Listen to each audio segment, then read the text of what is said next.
Վանաձորի ընտրված քաղաքապետ Մամիկոն Ասլանյանի հետ։ Պարոն Ասլանյան, մինչ դատականիստին անդրադառնալը այս թիմ ընտրությունների շուրջ իշխանությունների լարվածությանը, ջղաձգումներին խնդրեմ անդրադառնաք, նաև ձեր փորձով ինչ սպասել Գյումրիում։ Կներեք նույն իրավական, բարոյական, քաղաքական այս խառնի ճաղանջությունն ու վակխանալյան տիրում էր նաև 21 թվականի Վանաձորյան ընտրություններից առաջ եւ այդ նախընտրական փուլում հետեւաբար մեր քաղաքական ուժերը կամ անհատները քաղաքական ուժերի հետ հանդես եկող պիտի ուղղակի կենտրոնանան Գյումրու խնդիրների վրա, Գյումրու քաղաքացիների հետ աշխատեն եւ ուշադրություն չդարձնեն, թե ինչ մտքեր են հնչում այդ այսպես ռուսերեն ասեմ ատվլիկայուշի մանևրներ են անում Գյումրու ընտրությունները հանգեցնելով ինչ-որ դարակազմիկ մի ջրբաժանի եւ այն ուղղակի հերթական անգամ իրենք ուզում են ցանկացած մանիպուլյատիվ, ցանկացած անբարոյական, ցանկացած օրենքին հակասող կամ չհակասող միջոցներով հասնել իրենց պատկերացրած արդյունքին, որը կարծում եմ չի ստացվելու, որովհետեւ հանրապետության որևէ մեծ քաղաքում որտեղ կա ալտերնատիվա, որտեղ կա մրցակցություն, իրենք չեն կարող հաղթանակ տոնել։ Պարոն Ասլանյան, գալով այս գործին, Աշոտյանի գործին, այսօր խափանամիջոցի փոփոխության հարցը միջնորդություն է ներկայացվելու, արդյոք այս իրավիճակում հաշվի առնելով, որ պնդումները, որ քաղաքական ենթատեքստ ունի գործը, հնարավոր է ակնկալել, որ Արմեն Աշոտյանի խափանամիջոցը կփոխվի։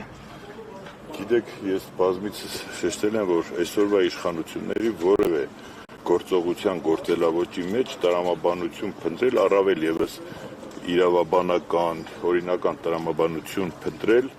թերևս շատ անշնորհակալ գործ է եւ չեմ բացառում, որ կարող է եւ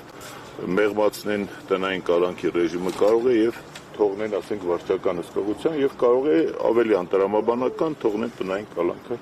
նույն ռեժիմով, ինչը եւս ես չեմ բացառում, այնպես որ այս մարդկանց բուն նպատակը ոչ թե քրեական արդարադատություն իրականացնելն է զգում, այլ իրենց քաղաքական հակառակորդներին անցանկալի անձանց ցանկացած միջոցներով մեկուսացնել, լոկալիզացնել, նրանց ձայնը լսելի չդարձնել եւ այդ համատեքստում նայած այսօր կներեք, եթե ամբողջ այս քաղաքական վիճաբանությունների կոնտեքստում իտոք տվողը, այսպես ասած, էլի Նիկոլ Փաշինյանն է, որը այսօր առավոտյան ինչ-որ միտքեր ակնի։ Բայց դա իտոք էր, հա? Իհարկե, եթե այսօր մեր ամբողջ քաղաքական դաշտը կենտրոնացած է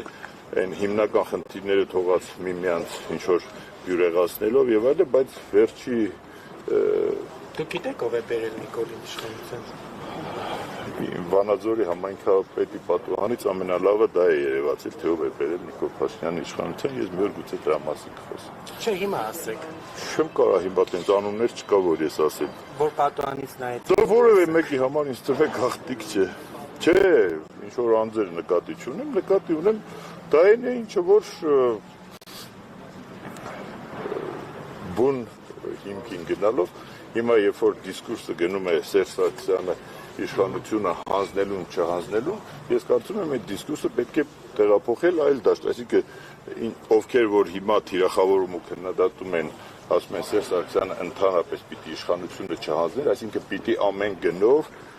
պետականության համար պիտի պահեր, եթե այդպես է, ապա այսօրվա քննադատողների մեծ մասը պիտի այդ հարցը չբարձրացնեն, իսկ եթե գալիս ենք հարցի երկրորդ շերտին, այսինքն պիտի հանձներ, չհանձներ, կամում հանձներ, չհանձներ, այդտեղ լրիվ արդեն կոնտեքստը փոխվում է, հավել ես չեմ ուզում այդ ծիրի մեջ մտնել, որովհետև ինձ համար դա թեկուզ եւ կան խոսակցություններ, թեկուզ եւ այսօր ասում են, որ դաշտում պիտի որոշակի տարանջատում լինի, բյուրեղացում լինի, ես դրան ամենևին դեմ չեմ, եթե քաղաքական խոսույթի, քաղաքական ինչ-որ բանավեճերի տրամաբանության մեջ այդ ամենը կառուցում, բայց եթե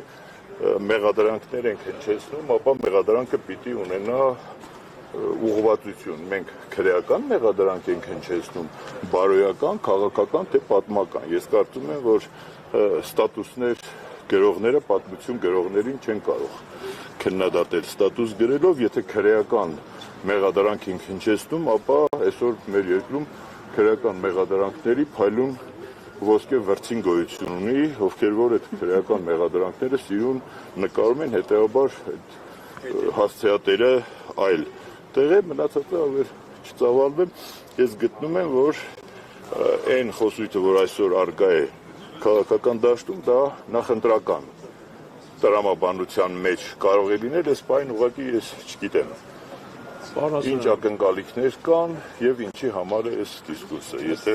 ինչու այնուամենայնիվ երկու նախագահների ջերը մի առումով հիմա չեն գնում։ գիտեք, երկու հարևաններն էլ հաճախ իրար հետ, ասենք որևէ կերպ ոչ միավորվում են, ոչ ընդհանուր բան չունեն, բայց տանից դուրս գալիս իրար բարևում են, միմյանց ուրախությանն ու տխրությանը հասնում են, հետեւաբար միավորվելու մասին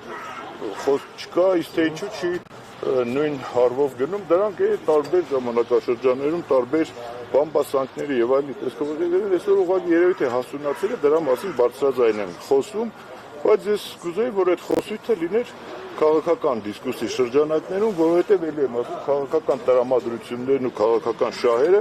կարող են շատ արագ փոփոխվել, բայց մարդկային հարաբերությունները ավելի կայուն, ավելի երկարատև կյանքի համար են նախատեսված եւ այդ խոսույթի եւ այդ բանավեճի շրջանակներում մենք ձգտելով առավելագույնին չկորցնենք, գոնե լավը չկորցնենք առով։ Իսկ այսօր ըստ ձեզ որ հարցը ավելի կարևորով մեջից Նիկոլ Փաշինյանին, թե ինչպես նրան հեռացնել։ Բնականաբար այսօր եթե հեռացնելու համար բավարար պայմաններ, ուժեր, կամք ու վճռակալություն լիներ, հաստատ երկրորդ, երրորդ պլան էին մղվելու ոչ վաղ անցյալում տեղի ունեցած ցանկացած գործողություններ ու հասարակության էներգետիկան, քաղաքական ուժերի էներգետիկան կենտրոնանալու էր ավելի լուրջ, ավելի օրակարգային լուրջ փոփոխությունների վրա միտված ապագային, իսկ հետո գիտեք անցյալի խնդիրները, եթե պատմական տեսանկյունից մենք փորձենք վերլուծել, պատմությունը այնքան տրանսֆորմացիաներ է տեսել մարդկանց եւ գաղափարների եւ մտքերի, կուսակցությունների եւ այլնի փոփոխություն, ուստի 7-8 տարվա պատմական անցքերը այսօր դնել պատմական ինչ որ